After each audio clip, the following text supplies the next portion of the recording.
Examen. Ne deviens pas chasseur qui veut. L'examen de chasse est très exigeant et se compose de deux parties.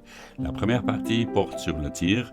Non seulement la précision et les résultats sont importants, mais également la sécurité et le maintien responsable des armes sont synonymes d'exclusion s'ils ne sont pas exécutés parfaitement.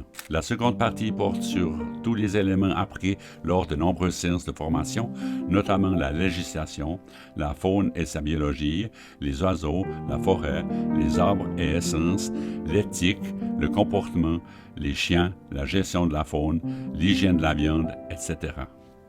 Cynologie. La cynologie de la chasse comprend tout ce qui est spécialement en rapport avec les chiens de chasse, notamment la relation entre le chasseur et son fidèle compagnon. Chasser avec des chiens est un des aspects les plus passionnants et les plus beaux que peut nous procurer la chasse. Faire d'un jeune chiot un fidèle compagnon de chasse requiert patience, temps et compétence. Zéro émission de CO2.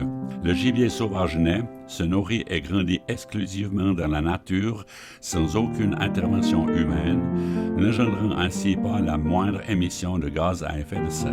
De plus, les forêts qui recouvrent notre territoire ont l'avantage d'être très accessibles et bien entretenues. De fait, bon nombre de chasseurs n'ont pas besoin d'aller bien loin pour trouver du gibier et chassent ainsi principalement dans leur région, ce qui a pour conséquence de limiter les déplacements et la pollution. Enfin, le traitement du gibier et la préparation de sa viande sont en général réalisés sur place, fournissant ainsi un produit naturel, de saison et local.